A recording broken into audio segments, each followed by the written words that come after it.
ప్రభువైన యేసుక్రీస్తు నామములో మీ అందరికీ హృదయపూర్వకమైన వందనాలు తెలియజేస్తున్నాను. ఈరోజు బైబిల్ గ్రంథంలో ఉన్న ఒక గొప్ప భక్తుని జీవితం గురించి, అలాగే బైబిల్ గ్రంథంలో రాయబడిన ఒక గ్రంథం గురించి మనం చూడబోతున్నాం. ఒక్క వ్యక్తి గురించి బైబిల్ గ్రంథంలో 42 అధ్యాయాలు ఉన్న ఏకైక పుస్తకం బైబిల్లో ఏంటయ్యా అంటే అది కేవలం యోబు మాత్రమే. కంప్లీట్‌గా అతనే మూల కేంద్రముగా అతని జీవితం మాత్రమే. ఫర్ ఎగ్జాంపుల్ దినవృత్తాంతాల్లోనూ, అలాగే సమూయేలు గ్రంథాల్లో దావీదు, సౌలు అనే వాళ్ళ గురించి తర్వాత ఎక్కువగా రాయబడినట్టుగా మనకు కనిపిస్తుంది. బట్ ఇక్కడ యోబు గ్రంథంలో కంప్లీట్ సెంటర్ హైలైటెడ్ పర్సన్ యోబు మాత్రమే. దేవుడు అనేది ఇక అద్వితీయం. అది ఆయన గురించి మనం ప్రత్యేకంగా చెప్పనక్కర్లా. దేవుడు లేకుండా యోబు లేడు, మరి ఎవరూ లేరు. సో బైబిల్ గ్రంథంలో ఈరోజు యోబు గ్రంథం గురించి మనం ధ్యానం చేయబోతున్నాం. బైబిల్ని రాసినప్పుడు ఇక్కడ మనకి పుస్తకాల్లో పాత నిబంధనలో ఏ ఆర్డర్ ఇదేంటి అని అంటే ఆర్డర్ కాదు. ఫర్ ఎగ్జాంపుల్ మనకి ఆది కాండము నుంచి దినవృత్తాంతాల వరకు ఆర్డర్లోనే అంతా వచ్చింది. ఆ తర్వాత ఎజ్రా, నెహెమ్యా ఆ ఆర్డర్ వేరు, అవన్నీ వేరు.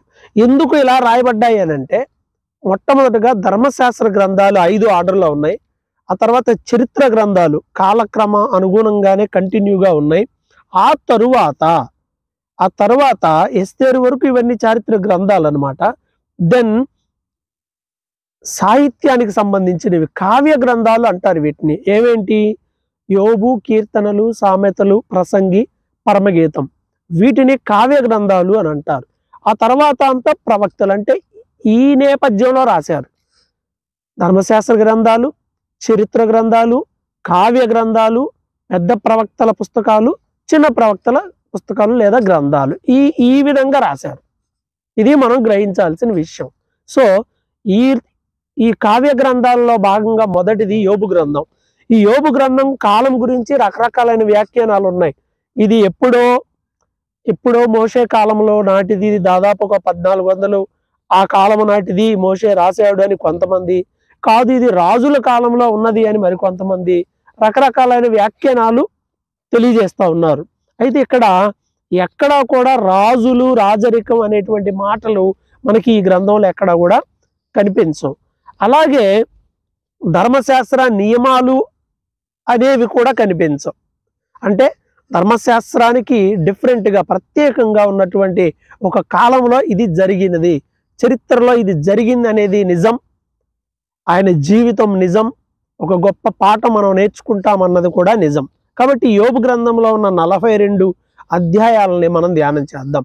మొదటి అధ్యాయంలో ఊజు అనే దేశంలో యోబు అనే ఒక భక్తుడు ఉన్నాడని, దేవుని యందు భయభక్తులు కలిగి తనకి మొత్తం 7 మగపిల్లలు, 3 కుమార్తెలు, మొత్తం 10 మంది పిల్లలు, 7,000 గొర్రెలు, 3,000 గాడిదలు, ఒంటెలు, పనివాళ్ళు, బహుమంది పనివాళ్ళు ఉన్నారు, చాలా మంది పనివాళ్ళు ఉన్నారు.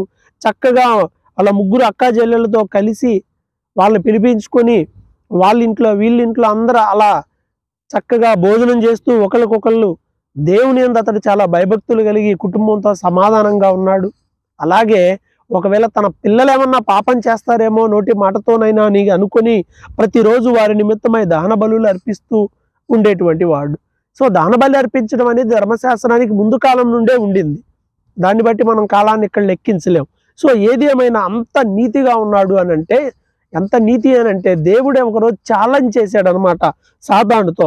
ఇదిగో భూమి మీద చూసావా, ఒక యోబు అనేటువంటి నా భక్తుడు ఉన్నాడు, ఎంత నీతిమంతుడు, ఎంత యథార్థవంతుడు, ఎంత భక్తిపరుడు అని దేవుడే సాతానుతో ఛాలెంజ్ చేసే స్థాయికి యోబు ఉన్నాడు, యోబు భక్తి ఉంది అనే విషయాన్ని మనం ఇక్కడ గ్రహించాలి.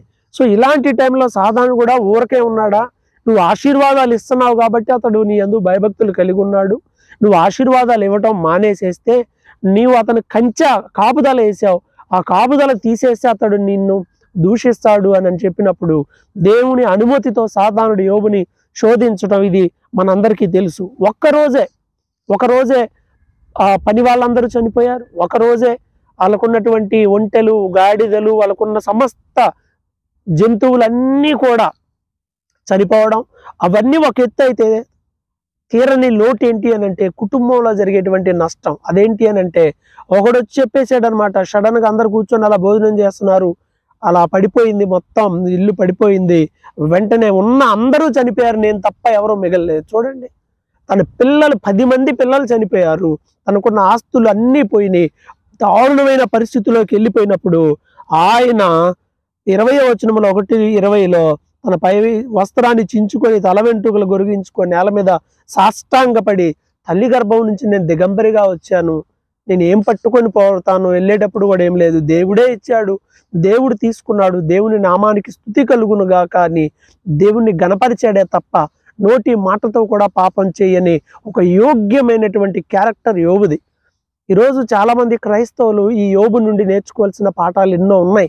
మనకు దేవుడు ఇస్తేనేమో అబ్బో అసలు ఇంకా ఏం పాటలు పాడతారో, నా కథ మొత్తం మార్చావు ప్రభు అని పాడతారు.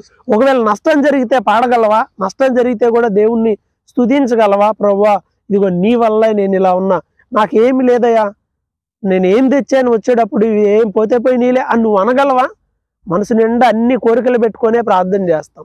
లోక సంబంధమైన కోరికలతో నిండిన క్రైస్తవ్యం ఎప్పటికైనా ప్రమాదం అనేది మనం గుర్తించాలి. ఇన్ని కోల్పోయినా సరే 2వ అధ్యాయంలో మనం చూస్తే భార్య శోధిస్తుంది, ఎందుకు ఇంత జరిగిన ఆ దేవుణ్ణి నువ్వు కలిగి ఉండడం అని. సాధారణుడు ఇంకా దేవుని దగ్గరికి వెళ్ళినప్పుడు 2వ అధ్యాయంలో మనం చూడొచ్చు, ఇదిగో ఇంకా అతడు తన యథార్థతను విడిచిపెట్టలేదంటే తన ప్రాణం కోసం మనిషి ఏదైనా చేస్తాడు. ఇది 2వ ఎత్తు. 2వ దశలో అతని ఆరోగ్యాన్ని దెబ్బతీస్తే చూడండి అతను మారతాడని చెప్పినప్పుడు, దేవుడు పర్మిషన్ ఇచ్చినప్పుడు తన చర్మం భయంకరమైనటువంటి వ్యాధితో, బాధతో, రోగంతో బాధపడుతూ ఉన్న పరిస్థితి. భార్య వచ్చి ఇంకా యథార్థత విడిచిపెట్టవా అని చెప్పినా కూడా ఆమెను కూడా తిట్లా, మూర్ఖురాలాగా మాట్లాడమాకమ్మా, దేవుడు దగ్గర నుండి మనం మేలేనా, కీడు అనుభవింప తగదా అని నోటి మాటతోనైనా పాపం చేయలేదని 2వ అధ్యాయం 10వ వచనంలో ఉంది. వండర్ఫుల్, ఎలాంటి గొప్ప భక్తి. ఈరోజు లెగిస్తే తెగ ప్రార్థనలు చేసే వాళ్ళు కూడా నష్టం జరిగితే దేవుడు లేడు, ఏమి లేడు అని చెప్పి బైబిల్ ఆడ పడేసి, అదే కుటుంబంలో మరణాలు సంభవిస్తే, ఒకవేళ మన ప్రియమైన బిడ్డలు చనిపోతే, మన ప్రియమైన భార్య లేదా భర్త చనిపోతే కూడా ఇంకా నువ్వు దేవుణ్ణి స్తుతించగలవా? ఆలోచించేయండి ప్రియమైన వారలారా. బైబిల్లో చాలా మంది భక్తులు అలా చేశారు, మిషనరీలు అలా చేశారు. కానీ ఈరోజు ఈ క్రైస్తవ్యంలో అనేక మంది ఈ ప్రాస్పరిటీ టీచింగ్ అలవాటు పడి ఈ టైప్ ఆఫ్ భక్తిని కోల్పోతున్నారు. కేవలం ఈ లోక సంబంధమైన వాటిని మాత్రమే ఆశిస్తూ కేవలం దేవునికి వాటి కోసమే ప్రార్థన చేస్తుంటే గుర్తుపెట్టుకోవాలి, నీ భక్తి ఒకరోజు నిలబడదు. చాలా ఇబ్బందికరమైనటువంటి పరిస్థితుల్లోకి నువ్వు వెళ్తావని గ్రహించాలి. నీ భక్తి కేవలం లోక సంబంధమైన వాటి కోసం ఉండకూడదు. టెస్ట్ చేసుకో, కావాలంటే నిన్ను నువ్వు పరీక్షించుకో ఎలా ఉన్నావో. నష్టం జరిగితే దేవుని యందు నీకు భయభక్తులు ఉంటావో ఉండవో ఆలోచన చేసుకో. ఇలాంటి టైంలో 2వ అధ్యాయంలోనే యోబు స్నేహితులు, మొత్తం మీద బైబిల్ గ్రంథంలో ఈ యోబు గ్రంథంలో 4 స్నేహితులు ఉంటారు. స్పెషల్గా మొదటగా ముగ్గురు స్నేహితులు ఎలీఫజు, బిల్దదు, జోఫరు అనే ఈ ముగ్గురు వచ్చి యోబును పరామర్శించడానికి వచ్చి 7 రోజులు ఏం మాట్లాడలేదట, మౌనంగా ఉన్నారు. అతను కలిగిన పరిస్థితి అంత దారుణంగా ఉంది. ఎలా ఉంది అని అంటే ఒళ్ళంతా కూడా, శరీరం అంతా కూడా పగిలిపోయి ఉండింది, భయంకరంగా పెంకుతో గీక్కుండేటువంటి పరిస్థితి, బూడిదలో కూర్చున్నాడు, దారుణమైన పరిస్థితి. మాట్లాడలేక 7 రోజులు మౌనంగా ఉండి ఆ తరువాత ఇక మాట్లాడటం మొదలు పెడతాడు. యోబు మొదట మాట్లాడతాడు. 3వ అధ్యాయంలో యోబు మొదటగా తన స్థితిని బట్టి తన్ను తాను నిందించుకుంటాడు. ఎందుకు పుట్టాను, నేను పుట్టకపోయి ఉంటే బాగుండేది, ఇంత దారుణమైన పరిస్థితి అని తన జన్మం గురించి తాను చెప్పుకుంటూ, ఆ చనిపోయిన పిండంలాగా ఉంటే బాగుండేది, కొంతమంది పిల్లలు గర్భంలోనే చనిపోతారు, అలా ఉంటే బాగుండేది, వెలుగు చూడకుండా ఉన్నట్టుగా ఉంటే బాగుండేది, సమాధిలోకి పోయినా బాగుండేది అని ఈ విధంగా నెమ్మది లేదు, నాకు సుఖము లేదు, విశ్రాంతి లేదు, శ్రమ సంభవిస్తుందని 26వ వచనంలో అంటాడు. 3వ అధ్యాయంలో తన బాధను వెళ్ళగక్కుతాడు. ఆ టైంలో 4వ అధ్యాయంలో ఎలీఫజు అనేటువంటి తన స్నేహితుడు అతనితో మాట్లాడుతూ ఉంటాడు.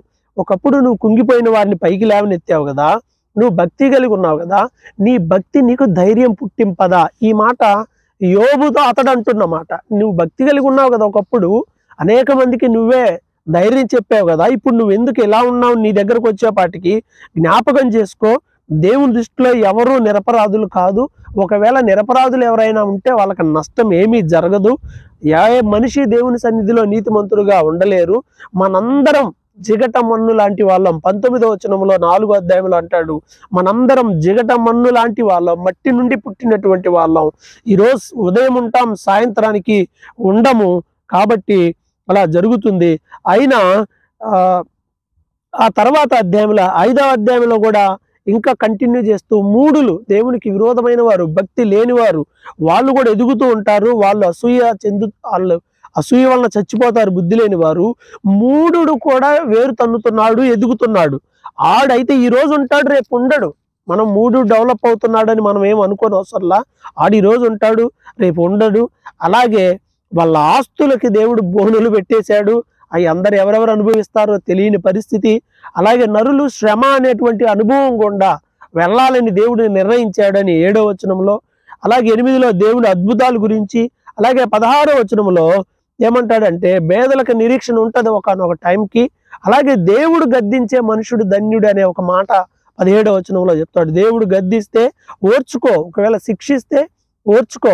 ఆయన గద్దిస్తాడు, శిక్షిస్తాడు, ఆయనే గాయం చేస్తాడు, ఆయనే ఆ గాయాన్ని కడతాడు.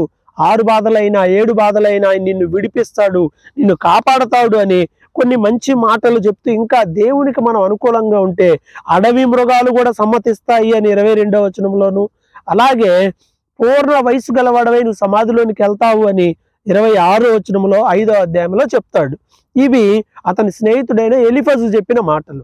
ఆ టైంలో నెక్స్ట్ 6వ అధ్యాయంలో యోబు మరలా ప్రత్యుత్తరం ఇస్తాడు అనమాట అతనికి. నా దుఃఖాన్ని దేవుడు తూచాలి అని కోరుకుంటున్నాను. నా విపత్తులు సముద్రం కన్నా, ఇసుక కన్నా, సముద్రంలో ఉన్న ఇసుక కన్నా బరువుగా ఉండింది. అందువల్ల నేను మాట్లాడే మాటలేదో నేను మాట్లాడుతూ ఉన్నాను. అసలు ఏంటి, నేను తినే పరిస్థితి వేరు, టేస్ట్ లేకుండా తింటున్నాను. ఇప్పుడు గుడ్డు లోపల ఉన్న వైట్కి టేస్ట్ ఉండదు, అలా ఉంది. నేను ఉప్పు లేకుండా ఎవడన్నా తింటాడా?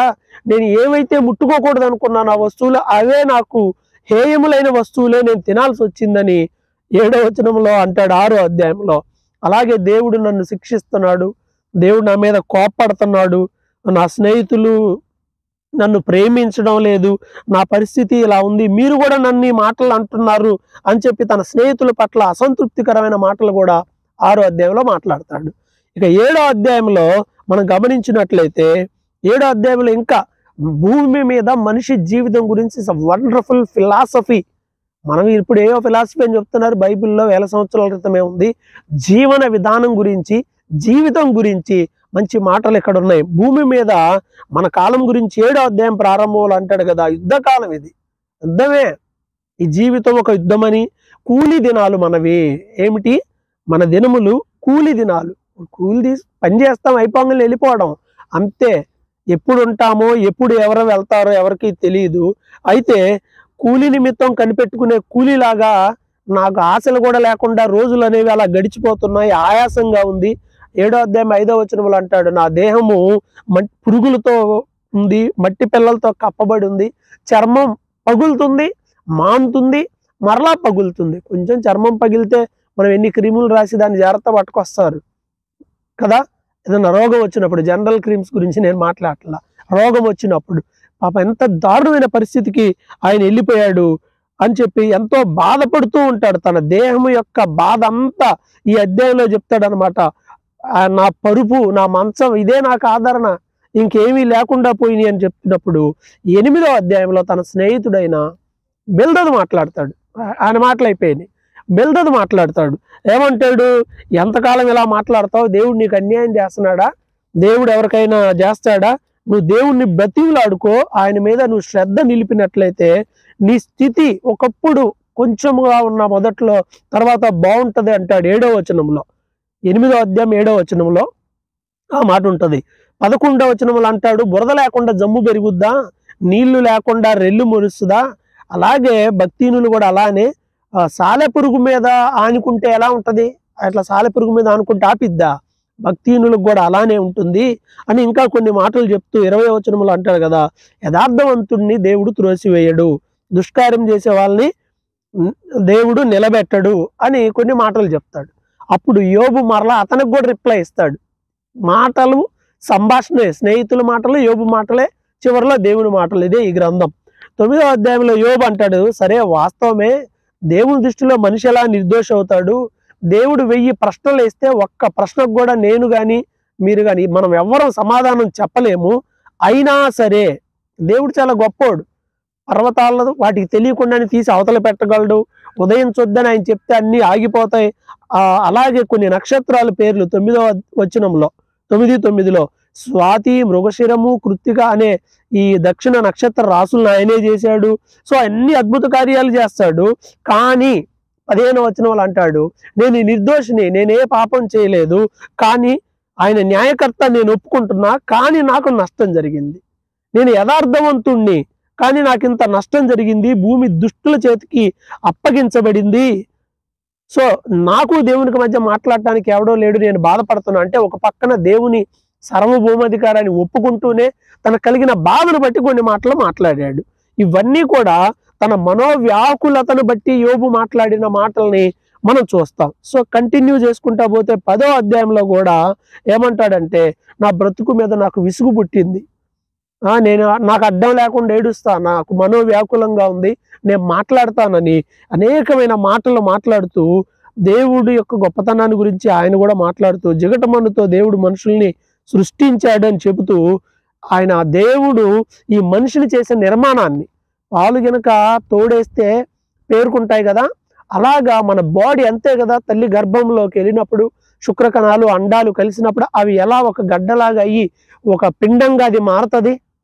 అద్భుతమైన ఆ విధానం 1000 సంవత్సరాల క్రితమే ఈ 10వ అధ్యాయం 10వ వచనంలో ఉంది. జున్నుగడ్డ పేరబెట్టినట్టు పేరబెట్టావు కదా, చర్మం ఇచ్చావు, మాంసాన్ని ఈ బాడీ కప్పావు, ఎముకలు నరములతో సంధించావు, జీవాన్ని ఇచ్చి నీ సంరక్షణ చేత కాపాడుతున్నావు అని దేవుని యొక్క అద్భుతమైన సృష్టిని గురించి యోబు ఈ 10వ అధ్యాయంలో మాట్లాడిన మాటలు మనం చూస్తాం. అలాగే మరణం గురించి కూడా మాట్లాడాడు. జన్మ గురించి మాట్లాడినట్టుగా మరణం గురించి 20 నా దినాలు కొంచెమే, తిరిగి వెలుపలకి రాజాలని దేశం, అంటే మరలా ఇంకా వెళ్తే వెనక రావడాలు లేవు. ఇప్పుడు వేరే కంట్రీ వెళ్ళామనుకో, వెళ్ళి 4 రోజుల నుండి మరలా రావచ్చు మన దేశానికి మనం, కానీ ఇక తిరిగి రాజాలని దేశం అది మరణము, అంధకారము, మరణాంధకారము గల దేశము అదే మరణము, కటిక చీకటి గాఢాంధకారమైన దేశము, భ్రమ పుట్టించు మరణాంధకార దేశము, వెలుగే చీకటి గల దేశం. ఇదంతా మరణం గురించి మాట్లాడతాడు. సో ఆయన ఆశలు కోల్పోతూ ఉన్నటువంటి పరిస్థితి. ఇలాంటి టైంలో 11వ అధ్యాయంలో జోఫరు అనేటువంటి 3వ స్నేహితుడు మాట్లాడతాడు. వదరబోతు అంటే బాగా మాట్లాడేవాడు, టాకటివ్ పర్సన్ని వదరబోతు అంటారు. నువ్వు మాట్లాడుతూనే ఉన్నావు, మేము మాట్లాడలేమా? నేను మాట్లాడతాను, నీ ప్రగల్భాలు విని నేను మౌనంగా ఉండను, అసలు దేవుని జ్ఞానం గురించి నీకు తెలుసా అని చెప్పి, ఆకాశం యొక్క వీధి గురించి నీకు తెలుసా, పాతాళం లోతు నీకు తెలుసా అని ఆ మాటలు ఈ మాటలు చెబుతూ యోబును ఖండిస్తూ, నువ్వు దేవుని వైపు చూస్తే దేవుడు నీకు దీవెనలు ఇస్తాడు అంటాడు. 13వ వచనం నుండి అంటాడు కదా, నీ మనసు దేవుని వైపు తిప్పు, పాపం నీ చేతిలో ఉంచుకోవద్దు, నీ గుడారం నుంచి దుర్మార్గత తీసేయి, నిశ్చయంగా నువ్వు స్థిరపడతావు, నీ దుర్దశను కూడా మర్చిపోతావు. దాటిపోయిన నీళ్లు తన దశను ఎలా మర్చిపోతాయో, ఆ నీటికి జ్ఞాపకం చేసుకోకుండా ఉన్నట్టుగా దాటిపోయిన పారు, అలాగే నీ ప్రాచీన పొజిషన్ని నువ్వు మర్చిపోతావు. నీ బ్రతుకు మధ్యాహ్న కాలపు తేజస్సులాగా, ఇప్పుడు ఎండ మీద పడతా ఉంది అనుకోండి, అది తేజస్సు, అది ఎక్కడ తేజస్సు కదా, ఎండ తేజస్సు అది. అలా నీ లైఫ్ కూడా మధ్యాహ్న కాలపు తేజస్సు, అంటే మధ్యాహ్న కాలపు ఎండ ఎలా అయితే వస్తుందో నీ లైఫ్ కూడా అలా ఉంటుంది అని చెప్పేసి చాలా మాటలు మాట్లాడుతూ ఉంటాడు. ఆ టైంలో 12వ అధ్యాయంలో మరలా తిరిగి యోబు రిప్లై ఇవ్వడం మొదలు పెడతాడు. ఏమంటాడు, సరే నేను కూడా మాట్లాడతాను, మీకన్నా నాకేం తక్కువ జ్ఞానం లేదు, నేను కూడా మాట్లాడతాను, అయినా దేవునికి మొరపెట్టి ప్రత్యుత్తరములు పొందాను నేను ఒకప్పుడు, ఇప్పుడు నా స్నేహితులు వచ్చి నన్ను ఎగతాళి చేస్తా ఉన్నారు, సరే చెయ్యండి అని చెప్పి కొన్ని విషయాలు చెప్తాడు. ఏమని, దుర్దశ పొందిన వాడిని మీరు తిరస్కరిస్తూ ఉంటున్నారు, ఇది కరెక్ట్ కాదు, నా పొజిషన్ బాగాలేదు కాబట్టి మీరు నాతో ఇలా మాట్లాడుతున్నారు, ఇది కరెక్ట్ కాదు అంటాడు. 6వ వచనం చివరిలో 12వ అధ్యాయం 6వ వచనంలో, వారు తమ బాహుబలమే తమకు దేవుడు అనుకుందరు అంటే, అలా బాహుబలం ఏ సినిమా పేరు అనుకున్నారు. ఇవన్నీ బైబిల్లో బాహుబలం అనే మాట చాలాసార్లు రాయబడింది, కీర్తనల్లో కూడా. సో బాహుబలము అంటే చేతి యందు బలము గలవాడు, అంటే బలమైన బాహు గలవాడు, అంటే బలమైనటువంటి చెయ్యి అని, బాహు అంటే చెయ్యి అని. సో కాబట్టి వాళ్ళు తమ బలమే, తమ బాహుబలమే దేవుడు అనుకునేటువంటి వాళ్ళు ఉంటారు. అయితే 10వ వచనంలో జీవరాశుల ప్రాణము, మనుషులందరి ప్రాణం ఆయన చేతిలో ఉంది, అంతా ఆయన పడగొడితే ఎవడు తిరిగి కట్టలేడు అని. దేవుని వశంలోనే రాజులైన మనుషులైన అందరూ ఉన్నారు. దేవునికి బలము, జ్ఞానం, ఆయన లక్షణాలు అని చెప్పి ప్రభు గురించి మాట్లాడుతూ 13వ అధ్యాయంలో అంటాడు కదా, దేవునితో వాదింపగోరాడు యోబు. ఏమన్నాడు? నేను దేవునితో వాదిస్తాను, నాలో ఏ పాపం లేదు, అయినా సరే నాకు ఇలా జరుగుతుందని ఎంతో బాధపడుతూ ఉంటే వాళ్ళ స్నేహితులు మాట్లాడిన మాటలను యోబు అంగీకరించాడు. నేను మీ మాటలు వినను, నేను దేవునితోనే మాట్లాడాలి అని చెప్పి 15వ వచనం నుండి మనం చూస్తే ఆయన ఏమంటాడంటే, సరే ఆయన నన్ను చంపినా సరే నేను ఆయన కోసమే కనిపెట్టుకున్నా, ఆయనతో మాట్లాడతాను, ఆయనతోనే నేను వాదిస్తాను అనే మాటలు మాట్లాడతాడు. నేను దేవుని కోసం ఎదురు చూస్తున్నాను అనేటువంటి మాటలు కూడా ఈ 13వ అధ్యాయంలో ఆయన మాట్లాడుతూ ఉంటాడు. ఆ తర్వాత 14వ అధ్యాయంలో కూడా గమనిస్తే అవే మాటలు మనిషి జీవితం గురించి, మరణం గురించి చెబుతూ అంటాడు. ఒక పువ్వు ఎలా అయితే వికసించి ఆ తర్వాత వాడిపోద్దో, మనిషి కూడా అంతే, కొంతకాలం ఉంటాడు, ఆ తర్వాత ఉండడు. అలాగే పాప సైతంలో నుండి పాప రహితుడు పుట్టగలిగిన ఎంత మేలు, అది జరగదు కదా. నరుని ఆయుష్కాలం కొంచెమే, నీకు తెలుసు ప్రభు, అది ఒక ఏజ్ పెట్టావు, అది మించి ఇంకెవరు ఉండదు. మరలా ఇక్కడ 6వ వచనంలో కూలివారి వలె, అంటే మన టైం కూలివారి టైం లాంటిదే, తర్వాత చనిపోతాం, ఇంక కదలకుండా ఉండడమే, ఇంక చేసేది ఏమీ లేదు అని. 14లో చనిపోయిన తర్వాత ఎవరన్నా బ్రతుకుతారా? ఎవరు బ్రతకరు కదా అని చెప్పి మరణము గురించి అనేకమైన మాటలు ఈ 14వ అధ్యాయంలో మాట్లాడతాడు. ఇక 15వ అధ్యాయంలో వాళ్ళ ఫ్రెండ్ ఇంకొక అతను ఉంటాడు, ఎలీఫజ్ అని. ఆయన అందుకుంటాడు. ఆయన అందుకొని, వ్యర్థమైన మాటలు మాట్లాడుతున్నావు నువ్వు, నీ మాటల్లోనే నాకు తప్పు కనిపిస్తుంది, ఆ దుష్టుల జీవితం ఎలా ఉంటుందో నీకు తెలియదా, చెడుతనం చేస్తే తాత్కాలికంగా ఇలా ఉంటారు కానీ దేవుడు వాళ్ళందరికీ కూడా శిక్షణ వేస్తాడు అని దుష్టుల జీవితాన్ని గురించి కూడా చక్కగా మాట్లాడుతూ చివరిలో 15 చివరిలో 34వ వచనంలో 15వ అధ్యాయంలో భక్తిహీనుల కుటుంబం నిస్సత్తు అయిపోతుంది, లంచగొండుల గుడారము కాల్చివేయబడుతుంది అనే ఒక మంచి మాటంతో ఈ అధ్యాయాన్ని ముగిస్తాడు. అప్పుడు 16వ అధ్యాయం మరలా యోబు అందుకుంటాడు. అంటే వాళ్ళ ఫ్రెండ్స్ మాట్లాడతారు, ఈయన మాట్లాడుతుంటారు. ఈ 16లో మరలా యోబు మాట్లాడతాడు. ఏమని రిప్లై ఇస్తాడు? స్నేహితుల మాటలు తనకి బాధ కలుగుతూ ఉంటాయి, నన్ను ఆదరించకుండా మీరు మరలా నన్నే పొడుస్తూ ఉన్నారు అని ఆయన బాధపడుతున్నాడు. అలాగే వాళ్ళ స్నేహితులు, వాళ్ళ బంధువులు అందరూ ఆయన ఎగతాళి చేస్తున్నారని, అందరూ ఆయనకు దూరంగా ఉన్నారని తనకు కలిగిన బాధను బట్టి ప్రభువు నన్ను ఇలా చేశాడు అని ఎంతో బాధపడుతూ ఉంటాడు 16వ అధ్యాయంలో. అలాగే 17లో కూడా నిరాశలోకి వెళ్ళిపోయి, నిరాశతో కూడిన మాటలు, ఇక అయిపోయింది, చూసిన వాళ్ళందరూ నా ముఖం మీద ఉమ్మేస్తున్నారు, నా కను దృష్టి దుఃఖం చేత మందం అయిపోయింది, నా హృదయవాంఛ భంగం అయిపోయింది. 13లో అంటాడు, 17:13లో నాకు ఆశ ఏదన్నా ఉందంటే అది పాతాళమే, ఇక చచ్చిపోవటమే, ఇంక నాకు ఆశలు ఏమీ లేవు, చీకటి అనే దాంట్లో నా పక్క పరుచుకొని ఉన్నా, నువ్వు నా తండ్రివని గోతితోను, నాకు తల్లివని చెల్లివని పురుగుతో చెప్తున్నా, నాకు నిరీక్షణ లేకుండా పోయింది అని బాధపడతాడు యోబు ఇక్కడ ఈ అధ్యాయంలో.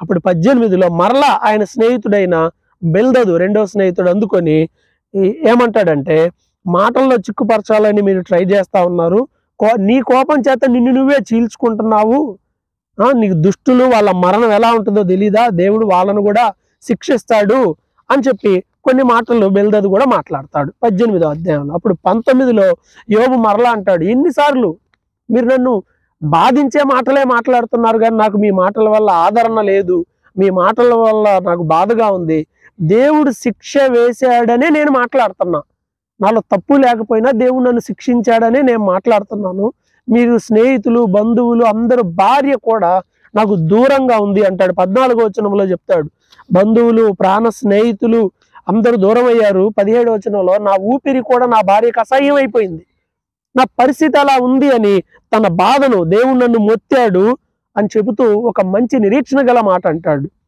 25లో.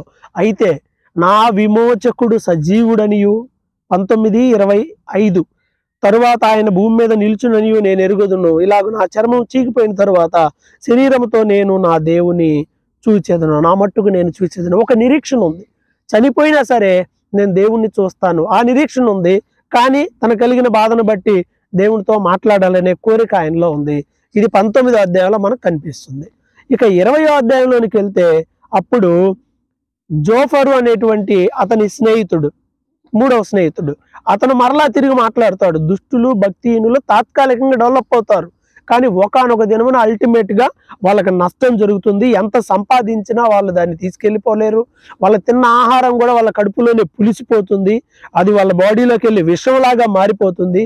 వాళ్ళు పేదలను ముంచుతారు, ఆస్తి సంపాదిస్తారు, కానీ అది విడిచిపెట్టాల్సిందేగా, తీసుకొని వెళ్ళరు కదా. వాళ్ళు తిన్నదంతా వదిలిపెట్టి వెళ్ళాల్సిందే, ఏమీ ఉండదు. వాళ్ళు అగ్నిలోకి వెళ్ళిపోతారు. దేవుడు వారిని శిక్షిస్తాడని 20వ అధ్యాయంలో మంచి మాటలు మాట్లాడతాడు. అప్పుడు 21లో మరలా యోబు ప్రత్యుత్తరం ఇస్తాడు.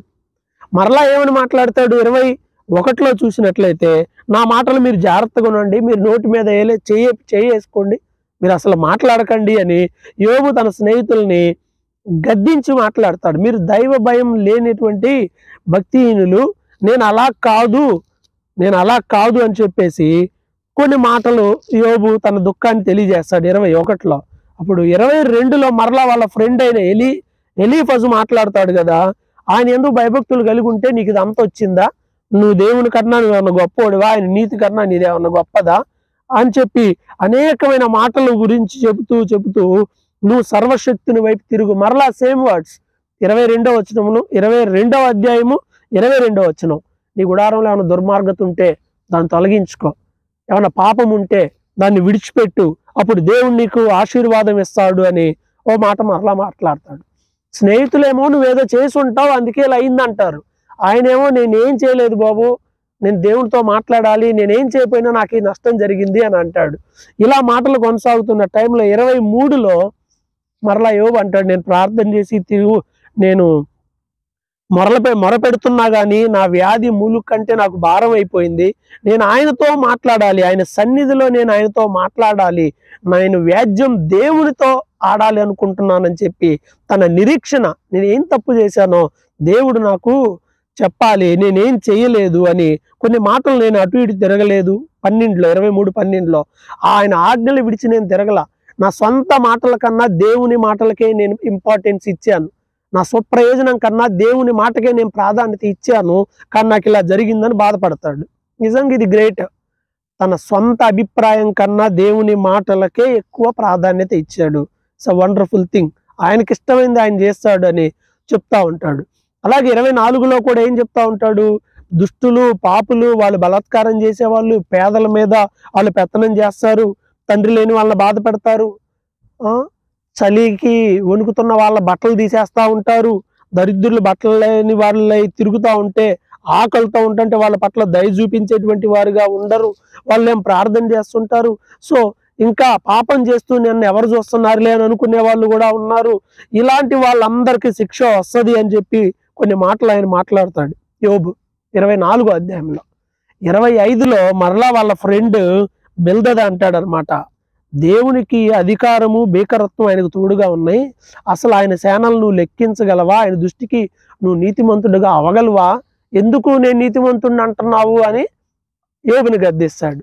అప్పుడు యోబు మరలా అంటాడు, అయ్యా నువ్వేం సాయం చేశావు, నువ్వు ఎవరికి ఎలాంటి చేశావు అని చెప్పి కొన్ని అంటూ దేవుని జ్ఞానం గురించి ఇక్కడ మంచి మాటలు ఈ అధ్యాయంలో వస్తాయి. భూమి గురించి, ఆకాశం గురించి 7వ వచనంలో, శూన్య మండలం పైన ఉత్తర దిక్కునున్న ఆకాశ విశాలమును ఆయన పరిచెను, శూన్యంపై భూమిని వేలాడదీశాను. భూమి వేలాడుతుంది శూన్యంలో. ఈ మాట సైంటిస్టులు కనిపెట్టారు. అయితే ఇది ముందుగానే బైబిల్లో రాయబడింది. మేఘంలో ఆయన తన మేఘములలో నీళ్లు బంధించాడు, మేఘంలో నీళ్లు ఉంచాడు. ఎలా ఉన్నాయి? మేఘాలు చినిగిపోకుండా ఉన్నాయి, మేఘంలో వాటర్ ఉంచాడు దేవుడు. మేఘాలు ఏం జస్ట్ అంతా అదొక స్మోక్, పొగే కదా, ఆవిరే కదా, దానిలో నీళ్ళు ఎలా నిలబడ్డాయి? అది దేవుని గొప్పతనం అంతా. ఇది దేవుడు పగలు రాత్రి చీకటి ఇవన్నీ పెట్టేసి ఏర్పాట్లు చేశాడని, ఇంకా అనేకమైన దేవుని గొప్ప కార్యాల గురించి ఆయన యోబు మాట్లాడటం మనకి 26వ అధ్యాయంలో దేవుని గొప్ప సృష్టి నిర్మాణం గురించి మాట్లాడుతూ 27వ అధ్యాయంలో అంటాడు కదా, ఏం సరే ఎన్ని జరిగినా నేను జిగట మన్ను లాంటి వాడిని, నేను దేవుని మీదే ఆధారపడతాను, ఆయన కోసం నేను కనిపెట్టుకుంటాను. 5వ వచనంలో అంటాడు 27:5లో, మరణమయ్యే వరకు నేను యథార్థతను విడిచిపెట్టను, నీతి కలిగి నేను ఉంటాను. భక్తిహీనుడికి ఆధారం లేదు, నేనైతే నీతిగా ఉంటాననే భక్తిహీనుల ప్రయాస గురించి 27లో చెప్తాడు.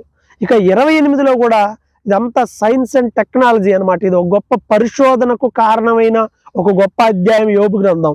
వెండి, సువర్ణం ఇవి భూమిలో దొరుకుతాయని, ఇనుము మంటిలో నుండి తీస్తారు, రాళ్ళు కరిగించి రాగి తీస్తారు, మనుషులు చీకటికి అందం కలుగు చేస్తారు. చీకటి ఆడుంది, వెలుగు వచ్చింది, కరెంట్ వచ్చేసింది, మనుషులు కనుక్కుంటారు, భూమి అంతముల వరకు మనుషులు సంచరిస్తారు.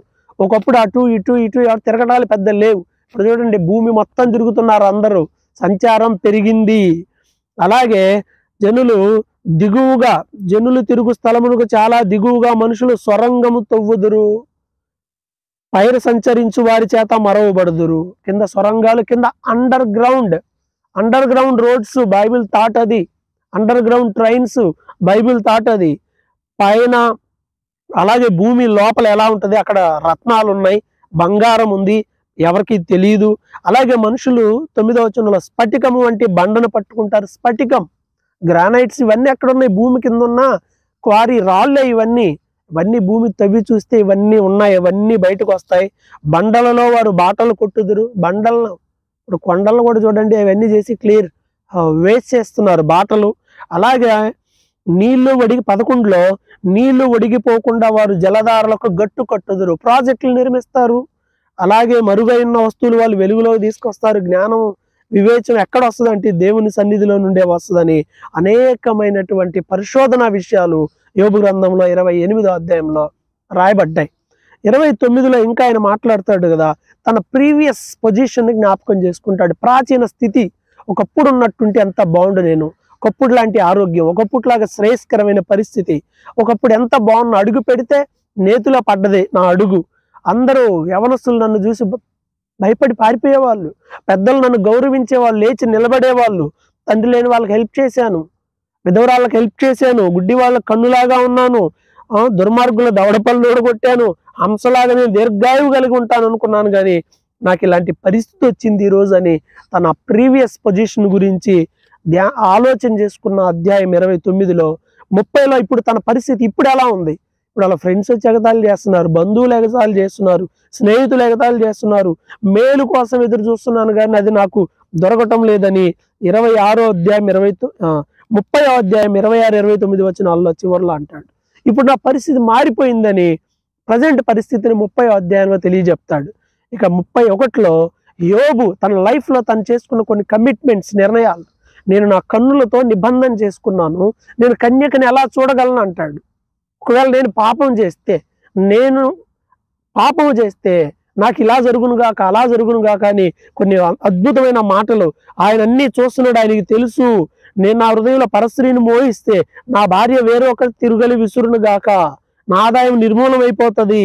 సో దేవునికి తెలియకుంటుందా ఇదంతా ఉంటుందా, నేను విధవరాన్లు కానీ పిల్లలు కానీ బాధ పెట్టానా అని చెప్పి అనేకమైన మాటలు. ఒకవేళ నేను మనసులో ఇవన్నీ పెట్టుకొని పైకి ఇలా ఉంటే వేషధారణ అవుతాడు దేవుని దృష్టిలో అని, దేవుని దృష్టిలో యథార్థంగా ఉండడం కోసం అతడు ఎంత ప్రయాసపడ్డాడో ఈ అధ్యాయంలో మనకి కనిపిస్తుంది. పాపం చేయడానికి నేను అవకాశాన్ని ఇవ్వలేదంటాడు 30వ వచనంలో. అలాగే నేను నా పాపాన్ని కప్పుకోలేదు, నా రొమ్ములో నా పాపమును కప్పుకోలేదు అని అంటాడు 37వ వచనంలో. 31వ అధ్యాయం 37లో నా అడుగుల లెక్క ఆయనకు తెలియజేస్తాను అని అంటాడు. అంటే నేను దేవుని దృష్టికి యథార్థంగా ఉన్నాను అనే మాటని యోబు క్లియర్గా ఈ అధ్యాయంలో చెప్తున్నాడు. అప్పుడు 32లో అంటే యోబు తన దృష్టికి తాను నీతిమంతుడుగా ఉన్నాడు అనే విషయం తెలుసుకొని స్నేహితులు, ఏమయ్యా నువ్వు నీతిమంతుడువా, అసలు ఆపు, నువ్వు మాట్లాడుతూ ఉన్నావు, మీరు ముగ్గురు మాట్లాడుతూ ఉన్నారని ఇంకో కొత్త వ్యక్తి ఎంటర్ అయ్యాడు. 4th పర్సన్, 4వ అతను ఎంటర్ అయ్యాడు. ఇతని పేరు ఏంటి అని అంటే ఎలుహు అనమాట. వీళ్ళకంటే ఇతను చిన్నోడు. ఎలియా అని అతని ముగ్గురు స్నేహితుల కన్నా యోబు కన్నా చిన్నోడు. మీరు మాట్లాడుతుంటే నేను చిన్నోడులే అని నేను వింటా ఉన్నాను, యోబేమో నీతిమంతుల్లాగా చెప్తున్నాడు, మీరేయో చెప్తున్నారు, అసలు ఇదేంటి అని చెప్పేసి ఆయన మాట్లాడటం మొదలు పెడతాను. నేను మౌనంగా ఉంటాను అనుకుంటున్నారా, నేను మాట్లాడేది నేను మాట్లాడతాను, నేను కూడా మాట్లాడిన ఆయాసం తీర్చుకుంటాను. 21 అంటాడు, నేను ఎవరిని ముఖస్థుతి చేయను, ఎవరికి నేను బిరుదులు ఇవ్వను అని 33లో అంటాడు. ఇదిగో యోబు నేను చెప్తా ఉన్నాను, నా మాటలు విను అని చెప్పి అంటాడు. నాలో పాపం లేదని నువ్వు వాదిస్తా ఉన్నావు, నేను దాన్ని ఖండిస్తున్నాను. నువ్వు దేవుణ్ణి బ్రతిమలాడుకో నీకు కలిగిన పరిస్థితిని బట్టి, అప్పుడు దేవుడు నిన్ను ఆశీర్వదిస్తాడని 26లో నువ్వు దేవుణ్ణి బ్రతిమలాడుకుంటే దేవుడు కటాక్షిస్తాడు, నీకు మేలు చేస్తాడు అని అన్నాడు. అప్పుడు మరలా పాత ఫ్రెండ్ మరలా వచ్చాడు ఎలీహు అని. ఇంకా అప్పుడు ఎలీహు మరలా ఇంకా కంటిన్యూ చేస్తూ ఏమంటున్నాడు, ఎలీహు అనే ఈ స్నేహితుడు కంటిన్యూ చేస్తున్నాడు 34లో ఏమని, అసలు దేవుని న్యాయం దేవుని జ్ఞానం మీకు తెలుసా? దేవుని న్యాయం తప్పేనని నువ్వు అనుకుంటున్నావు, కానీ దేవుడు అలా న్యాయం తప్పేవాడు ఏమాత్రము కాదు.